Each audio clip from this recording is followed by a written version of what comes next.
അസ്സലാമു അലൈക്കും വറഹ്മത്തുള്ളാഹി വബറകാതുഹു. നമ്മൾ ജോയ് എന്ന പേരുടെ വ്യക്തിയുടെ യൂട്യൂബ് വീഡിയോ അവൻ ആരാണെന്ന് പറഞ്ഞുകൊണ്ടൊരു വീഡിയോ നമ്മൾ റിയാക്ട് ചെയ്തിരുന്നു. അതിനേക്കാൾ കൂടുതൽ ഡീപ്പായിട്ടാണ് ഇത് ഉദ്ദേശിക്കുന്നത്. അപ്പോൾ പരമാവധി നിങ്ങൾ എന്ത് ചെയ്യും, വീഡിയോ മുഴുവനായിട്ട് കാണാൻ ശ്രമിക്കുക. നിങ്ങൾക്ക് വളരെ സ്ലോ ആയിട്ട് ഫീൽ ചെയ്യുന്നുണ്ടെങ്കിൽ നിങ്ങൾ എന്ത് ചെയ്യും, 1.5 സ്പീഡിലിട്ടിട്ട് വീഡിയോ കേൾക്കാൻ ശ്രമിക്കുക. കാരണം ഈ വീഡിയോക്കകത്ത് നമ്മൾ കൃത്യമായിട്ട് എന്താണ് അവൻ ആരാണ്, അവൻ്റെ ലക്ഷ്യം എന്താണെന്ന് വളരെ കൃത്യമായിട്ട് പറയാൻ ചെയ്യുന്നുണ്ട്. അത് പ്ലാൻ ചെയ്തിട്ടുണ്ട്. അതുകൊണ്ടാണ് ഞാൻ പറയുന്നത്. ഓക്കെ, ഇനി നമ്മൾ വിഷയത്തിലേക്ക് കടക്കുന്നുണ്ടെങ്കിൽ ഇപ്പോൾ ഇസ്ലാമിനെതിരെ എഗെയിൻസ്റ്റ് ആയിട്ട് ഒരുപാട് അവഹേളനങ്ങൾ, മോശം കാര്യങ്ങളൊക്കെ ഇസ്ലാമിനെതിരെ എഗെയിൻസ്റ്റ് ആയിട്ട് ഇങ്ങനെ പറഞ്ഞുകൊണ്ടിരിക്കുക എന്നുള്ളത് ഒരു വരുമാന മാർഗമായി കൊണ്ടിരിക്കുകയാണ്. അപ്പോൾ ലോകത്ത് വേറെ ഏത് രാജ്യത്തും ഇത്തരം കാര്യങ്ങൾ പോസിബിൾ അല്ല. ഇപ്പോൾ നമ്മളൊരു എക്സാമ്പിൾ പറയുമ്പോൾ ഒരു ഇസ്ലാമിക രാജ്യത്ത്, ഒരു ദുബായ്, സൗദി പോലുള്ള ഇസ്ലാമിക രാജ്യത്ത് മറ്റു മതങ്ങളെ പോലും അവഹേളിച്ചുകൊണ്ടുള്ള വീഡിയോ, മറ്റു മതവിശ്വാസികളുടെ പ്രവാചകന്മാരെ, വിശ്വാസങ്ങളെ, ദൈവത്തിനൊക്കെ അവർ ദൈവമായി കണക്കാക്കുന്നതിനൊക്കെ അവഹേളിക്കുക, തെറി വിളിക്കുക എന്നുള്ളതൊക്കെ ഭയങ്കര കുറ്റകരമാണ്. പിടിച്ച് അറസ്റ്റ് ചെയ്ത് കൊണ്ടുപോകും. അത്രത്തോളം മോശമായിട്ടുള്ള കാര്യമായിട്ടാണ് അവർ കൺസിഡർ ചെയ്യുന്നത്. നേരെ മറിച്ച് നമ്മുടെ രാജ്യത്ത് ഇപ്പോൾ ഇതൊരു സ്ഥിരമാക്കിക്കൊണ്ടിരിക്കുകയാണ്. ഇപ്പോൾ പ്രത്യേകിച്ച് കേരളത്തിൽ തന്നെ ഈ അവസ്ഥ. കേരളത്തിൽ മലയാളികൾ കൂടുതൽ പരസ്പരം സഹകരിക്കുന്ന ആൾക്കാരാണ്, കുറച്ചുകൂടി വിദ്യാഭ്യാസമുള്ള ആളുകളാണെന്നൊക്കെ പറയുന്ന ആളുകളായിട്ട് പോലും മലയാളികൾക്കിടയിൽ വലിയ രീതിയിൽ ഇപ്പോൾ എന്ത് ചെയ്യാണ്, പബ്ലിക്കായിട്ട് യൂട്യൂബിലും ഇൻസ്റ്റാഗ്രാമിലൊക്കെ മറ്റു മതങ്ങളെ തെറി വിളിക്കുക, പ്രവാചകന്മാരെ അവഹേളിക്കുക, അവരെ വിശ്വാസങ്ങളെ കളിയാക്കുക, തെറി വിളിക്കുക എന്നുള്ള രീതിയിലുള്ള ഒരു കാര്യം ഇപ്പോൾ നടന്നുകൊണ്ടിരിക്കുന്നത്. അപ്പം നമ്മൾ എപ്പോഴും ശ്രദ്ധിക്കേണ്ടത്, ഇതൊരു ജസ്റ്റ് ഒരാളെ പറയുന്നത് പോലെയല്ല ഇത്തരം മതവിശ്വാസത്തിനെ മൊത്തത്തിൽ എടുത്തിട്ട് നമ്മൾ അവഹേളിക്കുമ്പോൾ. അവഹേളനം എപ്പോഴും സപ്പോർട്ട് ചെയ്യാൻ പറ്റിയ കാര്യമില്ല. അവഹേളനം എന്ന് പറയുന്നത് ഒരു ഫാസിസ്റ്റ് മെന്റാലിറ്റിയിൽ നിന്ന് ഉണ്ടാകുന്നതാണ് അവഹേളനം. നേരെ മറിച്ച് ഈ നല്ല രീതിയിലുള്ള ചർച്ചകൾ, വിമർശനങ്ങളൊക്കെ പോസിബിൾ ആണ്. അതൊക്കെ ചെയ്യാം. വിമർശനങ്ങൾ ഈ പറഞ്ഞ സൗദി ആയാലും ദുബായ് ആയാലും ഏത് രാജ്യങ്ങളിലും മറ്റു മതവിശ്വാസികളെ വിമർശിച്ചാലും ഇസ്ലാമിക വിമർശിച്ചാലും വിമർശനങ്ങളെല്ലാം സ്വീകരിക്കും. വിമർശനങ്ങൾക്കൊന്നും പ്രശ്നം ഉണ്ടാവില്ല.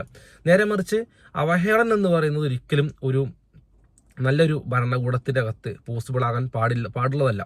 അപ്പോൾ ഇന്ത്യയിൽ ഇപ്പോഴത്തെ സ്ഥിതി അനുസരിച്ച് വലതുപക്ഷ തീവ്രവാദ സംഘടനകൾക്ക് സപ്പോർട്ട് ചെയ്യുന്ന രീതിയിലുള്ള ഇത്തരത്തിലുള്ള ആളുകൾ ഇത്തരം സപ്പോർട്ട് ചെയ്തുകൊണ്ട്, പ്രത്യേകിച്ച് ഇസ്ലാമിനെ അറ്റാക്ക് ചെയ്തുകൊണ്ട്, കാരണം വലതുപക്ഷ തീവ്രവാദ സംഘടനകളുടെ പ്രഥമ ശത്രുവായിട്ട് അവർ എണ്ണിയിട്ടുള്ളത് മുസ്ലിങ്ങളെയാണ്.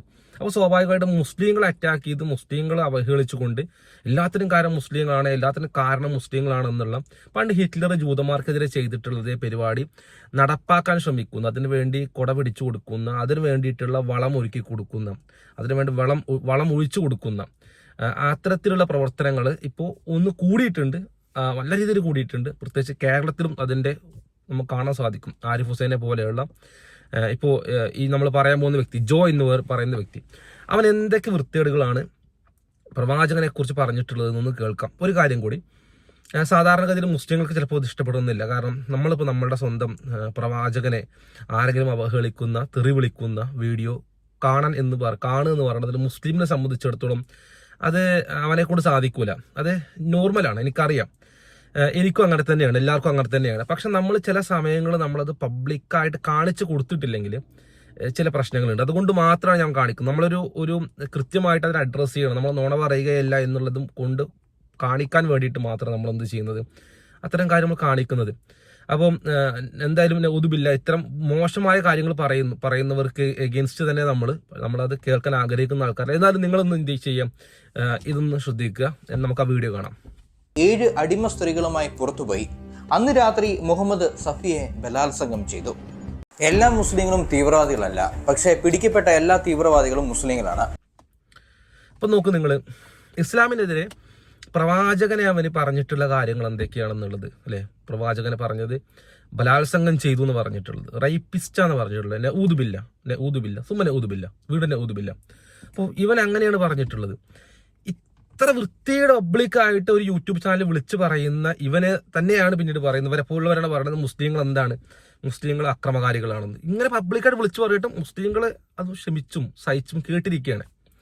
പല ആൾക്കാരും കേൾക്കാൻ പോലും തയ്യാറാവാതെ സങ്കടം കൊണ്ട് അവരെന്ത് ചെയ്യുന്ന ആ വീഡിയോ ഒക്കെ സ്കിപ്പ് ചെയ്ത് പോകുന്ന ആൾക്കാരും ഉണ്ട്.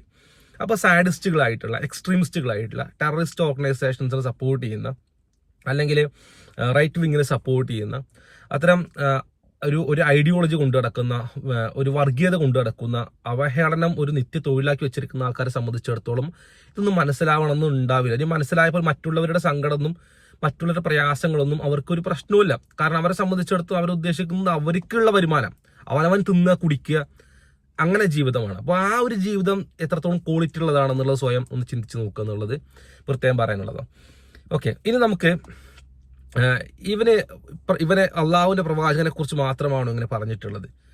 ഒരിക്കലുമല്ല. ഇവൻ പറഞ്ഞിട്ടുള്ളത് നമുക്ക് കാണാൻ സാധിക്കും മഹാത്മാഗാന്ധിയെക്കുറിച്ച്. ഇന്ത്യൻ സ്വാതന്ത്ര്യ സമരത്തിൽ പങ്കെടുത്ത് ഇന്ത്യൻ സ്വാതന്ത്ര്യ സമരത്തിന് ലീഡ് ചെയ്തിട്ട് കോൺഗ്രസിനെ ലീഡ് ചെയ്തുകൊണ്ട് ഇന്ത്യയിൽ ഉപ്പ് സത്യാഗ്രഹം നടത്തിക്കൊണ്ടും അത് വലിയ വലിയ പ്രക്ഷോഭങ്ങൾ നടത്തിക്കൊണ്ടൊക്കെ വലിയ രീതിയിൽ ജനങ്ങൾക്ക് ഇൻഫ്ലുവൻസ് ചെയ്തുകൊണ്ട് ഈ സ്വാതന്ത്ര്യത്തിന് വലിയൊരു കാരണമായി തീർന്ന വ്യക്തിയാണ് മഹാത്മാഗാന്ധി. മഹാത്മാഗാന്ധിയെ അദ്ദേഹത്തിനെ അവഹേളിച്ചുകൊണ്ട് വീഡിയോ ചെയ്തിട്ടുണ്ട്. അപ്പോൾ നമ്മൾ പറഞ്ഞ കാര്യത്തിൽ നമ്മൾ കഴിഞ്ഞ വീഡിയോ നമ്മൾ ചെയ്ത കാര്യം എന്ന് പറഞ്ഞാൽ നമ്മൾ പറഞ്ഞത് ഒന്ന്, ഇവൻ പറഞ്ഞിട്ടുള്ളത് പ്രവാചകനെ അവഹേളിച്ചുകൊണ്ട് വൃത്തികേട് പറഞ്ഞു എന്നുള്ളതാണ്. ഞാൻ ഇപ്പോൾ പറഞ്ഞു, വീഡിയോ കാണിച്ചു തന്നു എന്തൊക്കെ പറഞ്ഞു എന്നുള്ളത്. ക്രിമിനലാന്ന് പറഞ്ഞിട്ടുണ്ട്, റൈപ്പിസ്റ്റ് എന്ന് പറയുന്നത് ഊതുബില്ല, സുമന ഊതുബില്ല. അപ്പോൾ അതിനുശേഷം ഇവൻ പറഞ്ഞ കാര്യം, ഇവൻ മഹാത്മാഗാന്ധിനെ മോശമാക്കി പറഞ്ഞിട്ടുണ്ട്, അദ്ദേഹത്തിന് അവഹേളിച്ചുകൊണ്ട് വീഡിയോ ചെയ്തിട്ടുണ്ട്. നാദുറ വിനായക് ഗോഡ്സെ എന്ന് പറയുന്ന തീവ്രവാദിയെ സപ്പോർട്ട് ചെയ്തുകൊണ്ടും അവന്റെ വീഡിയോക്കകത്ത് കണ്ട മനസ്സിലാവും, ഒരു വെളുപ്പിച്ചുകൊണ്ടുള്ളൊരു വീഡിയോ ആണത്. അത് ബുദ്ധിയും ബോധവും ചോറ് തിന്നുന്ന ആൾക്ക് മനസ്സിലാവും. ബാക്കിയുള്ള ആൾക്കാർ എത്ര വെള്ളപൂശം നോക്കിയാലും വെള്ളപൂശാൻ പറ്റാത്ത രീതിയിൽ അങ്ങനെ വെളുപ്പിച്ചുകൊണ്ട് തന്നെയാണ് അവൻ ആ വീഡിയോ ചെയ്തിട്ടുണ്ട്. നാദുറ വിനായക് ഗോഡ്സെ മഹാത്മാഗാന്ധിയെ കൊല്ലാനുണ്ടായ സാഹചര്യം എന്താണെന്നുള്ളത്. അപ്പോൾ നമുക്ക് മനസ്സിലായി ഇവന്റെ ഐഡിയോളജി എന്താണെന്നുള്ളത്. റൈറ്റ് വിങ് ഐഡിയോളജിയാണ് കൊണ്ടു നടക്കുന്നത് ഇവന്. ഇനി ഇവനെ സ്വയം ആരാണെന്നാണ് ഇവന് പറയുന്നത്. ഇവൻ സ്വയം പറയുന്നത് ഒന്ന് മനസ്സിലാക്കുക, ഇവൻ റൈറ്റ് വിങ് ഐഡിയോളജിയാണ് കൊണ്ടു നടക്കുന്നത്. രണ്ടാമതായിട്ട് ഇവൻ സ്വയം ഐഡന്റിഫൈ ചെയ്യുന്നത് ഒരു ഏത്തിയസ്റ്റും ഒരു ഫ്രീ തിങ്കറുമായിട്ടാണ്. തെളിവ് കാണിച്ചു തരാം. ഇപ്പൊ ഇവന് നിങ്ങൾ കാണുന്ന കമന്റ്, ഈ കമന്റിൽ അവൻ റിപ്ലൈ കൊടുക്കുന്നത് സ്വതന്ത്ര ചിന്തയെ കുറിച്ചുള്ള ഫ്രീ തിങ്കിങ്ങിനെ കുറിച്ച് എക്സ്പ്ലെയിൻ ചെയ്യുകയും ഫ്രീ തിങ്കിങ്ങിനെ പ്രൊമോട്ട് ചെയ്യുന്ന രീതിയിലാണ് അവന്റെ കമന്റ് കൊടുത്തിട്ടുള്ളത്. നിങ്ങൾക്ക് കാണാൻ സാധിക്കും. അവൻ ഐഡന്റിഫൈ ചെയ്യുന്നത് ഏത്തിയസ്റ്റ് ആയിട്ടും ഒരു ഫ്രീ തിങ്കറുമായിട്ടുമാണ്. ഫ്രീ തിങ്കിങ്ങിന് ഇവൻ എന്ത് ചെയ്യുന്നുണ്ട്, അതായിട്ട് മാത്രം പറയുന്നുള്ളതല്ല, അവൻ അതിനെ പ്രൊമോട്ടും ചെയ്യുന്നുണ്ട് എന്നുള്ളത് ഈ കമന്റിൽ നമുക്ക് വ്യക്തമായിട്ട് കാണാൻ സാധിക്കും. അവനെ മൊത്തം എക്സ്പ്ലെയിൻ ചെയ്യും, എന്താണ് ഫ്രീ തിങ്കിങ്ങിന് എക്സ്പ്ലെയിൻ ചെയ്തുകൊണ്ടാണ് പറഞ്ഞിട്ടുള്ളത്. ഓക്കെ, ഇനി അപ്പോൾ രണ്ട് കാര്യങ്ങൾ മനസ്സിലായി. ഇനി നമ്മൾ ഇവന്റെ വീഡിയോയിലേക്ക് കടക്കുകയാണെങ്കിൽ രണ്ടോ മൂന്നോ വീഡിയോ ഇവനെ ചെയ്തിട്ടുണ്ടെന്നാണ് വിശ്വസിക്കുന്നത്. പാർട്ട് 1, പാർട്ട് 2 2 വീഡിയോ തോന്നുന്നു. അപ്പോൾ ഇത് ചെയ്ത് വലിയൊരു തെറ്റെന്ന് പറയുന്നത്, ഇവന് വീഡിയോക്കകത്ത് മുസ്ലിങ്ങളെ വെല്ലുവിളിച്ചു എന്നുള്ളതാണ്. അതായത് നിങ്ങൾ ധൈര്യം ഉണ്ടെങ്കിൽ ഞാൻ പറയുന്ന കാര്യങ്ങൾ തെറ്റാണെന്ന് തെളിയിക്കാൻ നിങ്ങൾക്ക് കഴിയുമെങ്കിൽ നിങ്ങൾ വരുമോ എന്നൊക്കെ പറഞ്ഞിട്ട് ഇങ്ങനെ ഒരു പരിപാടിയൊക്കെ നടത്തിയിരുന്നു. അതായത് ഭയങ്കര ആർട്ടിഫിഷ്യലായിട്ട് മറ്റും പറയുന്ന പോലെ ഒട്ടും നാച്ചുറാലിറ്റി ഇല്ലാതെ ഒക്കെ ആർട്ടിഫിഷ്യലായിട്ടുള്ള രീതിയിലുള്ള ഒരു സംസാരമൊക്കെ സംസാരിച്ച് മുസ്ലിങ്ങൾ വെല്ലുവിളിച്ചിരുന്നു. അപ്പോൾ ഇവൻ ചെയ്ത വലിയൊരു അബദ്ധത, ഇവൻ ഇതൊന്നും മിണ്ടാതെ ഇവന് തെറി വിളിച്ച് പോയാൽ മതി, ഇവന് വെറുതെ മുസ്ലിങ്ങളെ വെല്ലുവിളിച്ചു എന്നുള്ളതാണ്. നമ്മളുടെ അൺമാസ്കിംഗ് അനോമലീസ് എന്ന യൂട്യൂബ് ചാനലിൽ ഇവന്റെ വീഡിയോക്ക് അവന് ചെയ്ത മണ്ടത്തരം, അവൻ പറഞ്ഞ പച്ച നുണയാണെന്ന് ബ്രേക്ക് ചെയ്തുകൊണ്ട് സിമ്പിളായിട്ട് ഹദീസ് പോലും വായിക്കാൻ അറിയാത്തവനാണ്. രസം നിങ്ങൾ ആലോചിക്കണം. ഇവന് ബനു നദീർ എന്ന് പറയുന്നത്, ബനു ഖുറൈള എന്ന് പറയുന്നതിന് ഇവനെ ബാനു ഖുറൈള എന്ന് പറയുന്നത്. അപ്പൊ ബനു എന്ന് പോലും പറയാറില്ല, ബാനു എന്നാണ് അവൻ വായിക്കുന്നത്. അറബിയിലെ ഏറ്റവും സിമ്പിൾ വേർഡ് ബനു അല്ലെ, ആ ഒരു വാക്ക് പോലും പറയാൻ സാധിക്കുന്നില്ല. പാഗൻ റിലീജിയൻ എന്നുള്ളതിന് അവനെ പഗാൻ റിലീജിയൻ എന്ന് വായിക്കണം. അവന് ഇംഗ്ലീഷ് അറിയില്ല, അവന് അറബി അറിയില്ല, അവന് മലയാളത്തിൽ അവന് കൊടുത്ത ഇതുകൊണ്ട് സ്ക്രീൻഷോട്ട് നോക്കുക. ആ സ്ക്രീൻഷോട്ടിൽ അവൻ എഴുതി വെച്ച മലയാള വാക്കുകൾ പോലും ഇങ്ങനെയല്ല ഈ വാക്ക് മലയാളത്തിൽ എഴുതുക എന്നുള്ളത് നമുക്കെല്ലാവർക്കും അറിയാം. മലയാളം അറിയില്ല, അറബി അറിയില്ല, ഇംഗ്ലീഷും അറിയില്ല. അപ്പൊ ഇങ്ങനെയുള്ള ഒരു ഭാഷ ഇതുപോലും ഇല്ലാത്ത ഒരു ഭാഷ, അറബി പോലും അറിയാത്ത ബാനു ഖുറൈള എന്നൊക്കെ വായിക്കുന്ന ഒരാള് പിന്നെ എങ്ങനെയാണ് ഈ ഹദീസ് വായിക്കുക? അപ്പോൾ ഇവന്റെ ഒരു അവകാശവാദം എന്ന് പറഞ്ഞാൽ 500 വീഡിയോ കണ്ടിട്ടാണ് ചെയ്യുന്നതെന്നുള്ളതാണ്. ഈ 500 വീഡിയോ കണ്ടിട്ടുണ്ട്, അതൊരു തള്ളാണ്. എന്നിട്ട് പോട്ടെ, 500 വീഡിയോ കണ്ടെന്ന് വെച്ചോ. 500 വീഡിയോ കണ്ടിട്ടും അവനിതിൽ ബനു ഖുറൈള എന്ന് പ്രൊണൗൺസ് ചെയ്യുന്ന ഒരാളുടെ വീഡിയോ കണ്ടിട്ടില്ല. അത് നിങ്ങളത് അത്ഭുതം ആലോചിച്ച് നോക്കണം. ബനു ഖുറൈള എന്ന് പ്രൊണൗൺസ് ചെയ്യുന്ന ഒരാളുടെ വീഡിയോ കണ്ടിട്ടില്ല, ഒക്കെ ബാനു ഖുറൈള നമ്മൾ കണ്ടിട്ടുണ്ട്. അപ്പൊ അവൻ ആരെ വീഡിയോ കാണുന്നത് എന്നുള്ളത് നമുക്ക് മനസ്സിലാക്കാം. ഇനി അൺമാസ്കിംഗ് അനോമലീസ് ഇവന്റെ വീഡിയോ റിയാക്ട് ചെയ്തുകൊണ്ട് റിപ്ലൈ ചെയ്തുകൊണ്ട് ഒരു വീഡിയോ ചെയ്ത സമയത്ത് ഇവന് എന്ത് ചെയ്തിട്ടില്ല, അതിന് പ്രോപ്പറായിട്ട് റിപ്ലൈ കൊടുത്തിട്ടില്ല. ഓക്കെ, അതവിടെ മാറ്റി വെക്കാം. നമ്മുടെ കാര്യം പറയാം. സംസാരം ടിവിയുടെ വിഷയം. സംസാരം ടി വി ഇവനെ ഈ വെല്ലുവിളി സ്വീകരിച്ചുകൊണ്ട് അവന് മെയിൽ അയച്ചിരുന്നു, അവനെ കോണ്ടാക്ട് ചെയ്തിരുന്നു, ഫോൺ വിളിച്ചിരുന്നു, സംസാരിച്ചിരുന്നു. നിങ്ങൾക്ക് ആ വോയിസ് റെക്കോർഡ് ഏറ്റവും നമ്മളെ ഫസ്റ്റ് വിളിച്ച ഒരു ഫോൺ കോളും പിന്നെ അതേപോലെ തന്നെ മറ്റു കാര്യങ്ങളൊക്കെ ഞാൻ ഓൾറെഡി സബ്മിറ്റ് ചെയ്തതാണ്, ഓൾറെഡി കാണിച്ചതാണ്.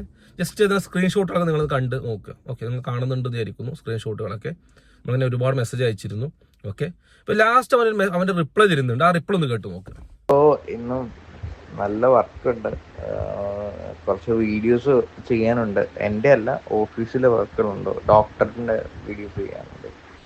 അപ്പം ഞാൻ നോക്കട്ടെ, ഫ്രീ ആണെങ്കിൽ അല്ല ഈവനിങ് വല്ല മെസ്സേജ് അയക്കും. നല്ല തിരക്കുണ്ട്. ഞാൻ ഇന്നലെയും രാത്രിയൊക്കെ കിടന്നപ്പോൾ 2 മണിക്ക് ചെയ്യും. അതുപോലെ നല്ല തിരക്കുണ്ട്.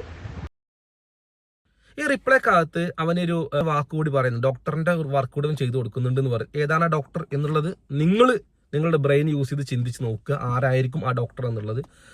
അള്ളാഹ് നോസ് ബെസ്റ്റ്. ഓക്കെ, എന്തായാലും നമുക്ക് അതിലേക്ക് എത്താം. നമ്മളതൊരു ഇൻവെസ്റ്റിഗേഷൻ കൂടിയാണല്ലോ, നമുക്ക് നോക്കാം, അതിലേക്ക് എത്താം. ഡീപ്പായിട്ട് നമ്മൾ ഇവനിലേക്ക് ഇറങ്ങി തിരിക്കാൻ തീരുമാനിച്ചത് എന്തുകൊണ്ടാണെന്ന് കൂടി പറഞ്ഞുതരാം. അപ്പൊ ഞാൻ ഇവനെ കോണ്ടാക്ട് ചെയ്തു. ഇവനെ വരുന്നില്ല എന്ന് പറയുന്നതിന് പകരം ഇവന് ചിലപ്പോ നോക്കട്ടെ എന്നൊക്കെ രീതിയിൽ ഇങ്ങനെ മാറി മാറി പോവാണ്.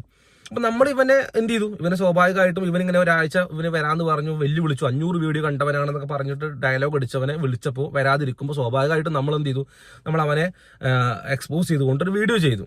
അപ്പോൾ ഞാൻ അവന് വീണ്ടും മെസ്സേജ് അയച്ചു, നീ എന്താ വരാത്തതെന്ന് ചോദിച്ചിട്ട്. അപ്പോൾ നിങ്ങൾ കാണുക, സ്ക്രീൻഷോട്ട് റിപ്ലൈ കാണാൻ സാധിക്കും.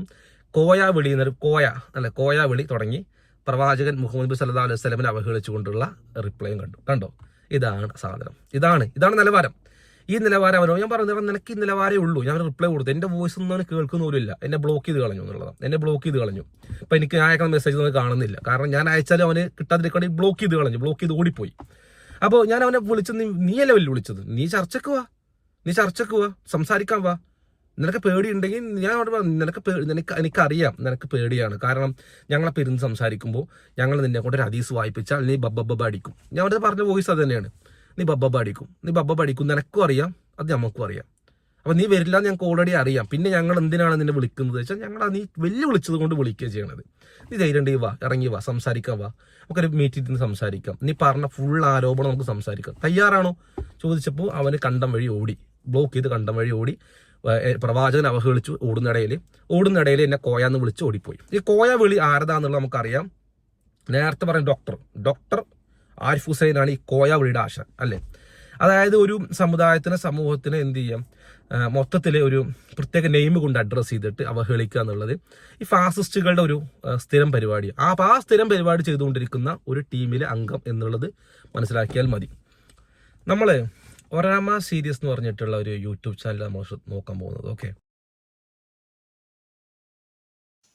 യോഹന്നാന്റെ സുവിശേഷം 8-ാം അധ്യായത്തിന്റെ 29-ാമത്തെ വാക്യത്തിൽ ഈ ഒരാമ സീരീസ് എന്ന് പറഞ്ഞ യൂട്യൂബ് ചാനലിൽ അതിനകത്ത് എന്തൊക്കെയാണുള്ളത്? അതിനകത്ത് പ്രൊഫസർ എമാനുവലിൻ്റെ ലൈവ് വേർഷിപ്പ് ഉണ്ട്. അദ്ദേഹം പ്രാർത്ഥന നടത്തുന്നുണ്ട്, ജനങ്ങൾ ഒരുമിച്ച് നിന്ന് പ്രാർത്ഥിക്കുന്നത്. പിന്നെ യേശുവിനെ കുറിച്ചിട്ടുള്ള പാട്ടുകൾ, അങ്ങനെ വേർഷിപ്പ്, ആരാധനകളും പാട്ടുകളും പ്രാർത്ഥനകളും ഒക്കെ ആയിട്ടുള്ള ഒരു എന്താ പറയുക, ഒരു മതത്തിനെ പ്രൊമോട്ട് ചെയ്യാൻ വേണ്ടിയിട്ടുള്ള ഒരു യൂട്യൂബ് ചാനലാണ് ഒരാമ എന്ന് പറഞ്ഞിട്ട് യൂട്യൂബ് ചാനൽ. ഇതൊരു ട്രസ്റ്റ് കൂടിയാണെന്ന് ഞാൻ മനസ്സിലാക്കിയിട്ടുള്ളത്. ഓക്കെ, അപ്പോൾ ഈ ഒരാമ സീരീസ് എന്ന് പറഞ്ഞ യൂട്യൂബ് ചാനലിൽ ഒരുപാട് ഭക്തിഗാനങ്ങളും പ്രാർത്ഥനകളൊക്കെ ആയിട്ടുള്ള യൂട്യൂബ് ചാനൽ. ഇതിൻ്റെ ഫൗണ്ടർ ആരാന്ന് നോക്കുകയാണെങ്കിൽ ഞാൻ സ്ക്രീൻഷോട്ട് കാണിച്ചു തരാം. ആരാണത്?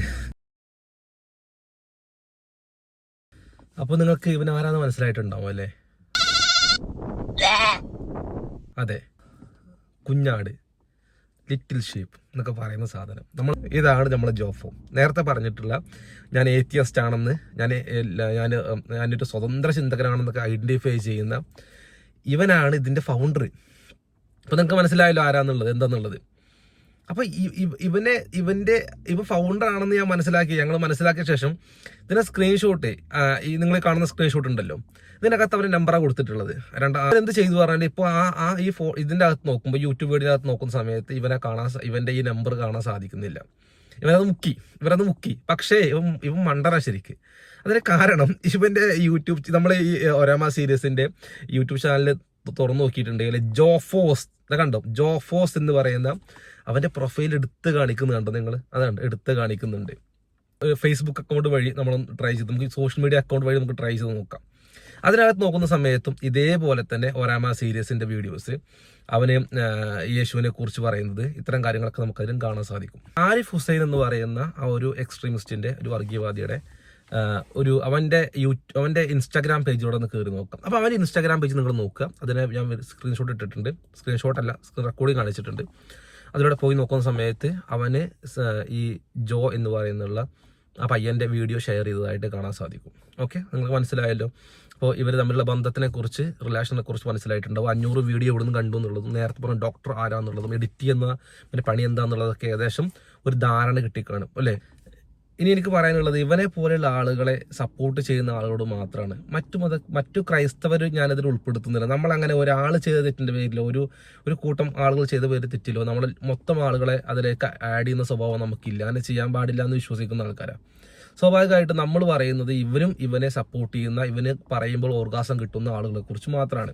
അപ്പം അത്തരം ആളുകൾ അറിയാൻ വേണ്ടി പറയാണ്, നിങ്ങളുടെ മതം വളർത്താൻ വേണ്ടിയിട്ട് ഇങ്ങനെയൊന്നുമല്ല കഷ്ടപ്പെടേണ്ടത്. നിങ്ങൾ ഇറങ്ങി നിങ്ങളെ വിശ്വാസം പറഞ്ഞു കൊടുക്കുക ജനങ്ങൾക്ക്. ഞങ്ങൾ ഇങ്ങനെയാണ് വിശ്വസിക്കുന്നത്. ആ ലോജിക്കലാണോന്ന്, ട്രിനിറ്റി ലോജിക്കലാണോന്ന് അവർ ലോജിക്കലാണെങ്കിൽ അവർ സ്വീകരിക്കും. അതേപോലെ തന്നെ നിങ്ങൾക്ക് ചില പേടിയുണ്ടാവും. പഴയ നിയമത്തിലെ വചനങ്ങൾ കൊണ്ടുവന്നിട്ട് നിങ്ങളോട് തിരിച്ച് ചോദ്യങ്ങൾ ചോദിക്കും. അപ്പോൾ അത്തരം ചോദ്യങ്ങൾ ഭയന്നുകൊണ്ട് നിങ്ങൾ മുസ്ലിംസിനെ അറ്റാക്ക് ചെയ്തുകൊണ്ട്, മുസ്ലിംസിനെ ഇല്ലാതാക്കിക്കൊണ്ട് ക്രിസ്ത്യാനിറ്റി വളരാൻ പോകണമെന്നില്ല. അത് നിങ്ങൾ മനസ്സിലാക്കുക. മുസ്ലിംസിനെ ഇല്ലാതാക്കിക്കൊണ്ട് ക്രിസ്ത്യാനിറ്റി വളരുന്നില്ല. ക്രിസ്ത്യാനിറ്റി വളരണമെങ്കിൽ ക്രിസ്ത്യാനിറ്റിയെ തന്നെ നിങ്ങൾ എന്ത് ചെയ്യണം, പ്രൊമോട്ട് ചെയ്യണം. ഇവനെ പോലുള്ള ആളുകളുടെ പൈസ വാങ്ങിക്കൊണ്ട് ജീവിക്കുകയും തിന്നുകയും കുടിക്കുകയും അവനെ പോലുള്ള ആളുകളുടെ പൈസ കൊണ്ട് ഇസ്രായേൽ രാജ്യങ്ങൾ പോലെ രാജ്യങ്ങളെ സന്ദർശിക്കാൻ പോവുകയും ചെയ്ത് ജനങ്ങളുടെ കുട്ടികളെ കൂട്ടക്കൊല ചെയ്യുന്നതൊക്കെ ന്യായീകരിക്കുകയും അതിൽ സന്തോഷിക്കുകയും ചെയ്യുന്ന ആളുകളോട് എനിക്ക് പറയാനുള്ളത്, നിങ്ങൾ എത്ര കടന്ന് മുക്കിയാലും ഒന്നും ഇസ്ലാമിന് വരാൻ പോകുന്നില്ല എന്ന് നിങ്ങൾ മനസ്സിലാക്കുക. ഓക്കെ, ഒന്നും സംഭവിക്കാൻ പോകുന്നില്ല. ഇവിടെ ഒരു ആരിഫ് ഹുസൈനോ അല്ലെങ്കിൽ കുറച്ച് പേരെ വിചാരിച്ചത് കൊണ്ട് ഒന്നും സംഭവിക്കാൻ പോകുന്നില്ല. നമ്മൾ സത്യം എപ്പോഴും അത് തുറന്നു കാട്ടപ്പെടും. നമ്മൾ പറയുന്ന കാര്യം നമ്മൾ സത്യസന്ധമായിട്ട് തുറന്നു പറയും. അതിന് അള്ളാഹു നമ്മളെ സഹായിക്കുക തന്നെ ചെയ്യും. അപ്പോൾ നിങ്ങൾ എങ്ങനെ കടന്ന് കഷ്ടപ്പെട്ടാലും ഇവിടെ ഇസ്ലാമിന് ഒന്നും സംഭവിക്കാനേ പോകുന്നില്ല. ഓക്കെ, എത്ര ഫണ്ട് വാങ്ങിയാലും ശരി, നിങ്ങളിവിടെ എന്ത് ഫണ്ട് വാങ്ങിയിട്ട് നിങ്ങൾ എന്ത് ചെയ്ത് കൂട്ടിയാലും, എത്ര വീഡിയോ ഷെയർ ചെയ്താലും ഒന്നും സംഭവിക്കാൻ പോകുന്നില്ല എന്നുള്ള പൂർണ്ണ ബോധ്യം ഞങ്ങൾക്കുണ്ട്. ലോകാവസാനം വരെ ഇസ്ലാം അത് അങ്ങനെ തന്നെ ഉണ്ടാവും, ഖുർആനും അങ്ങനെ തന്നെ ഉണ്ടാവും. ഒരു മാറ്റവും സംഭവിക്കാൻ പോകുന്നില്ല.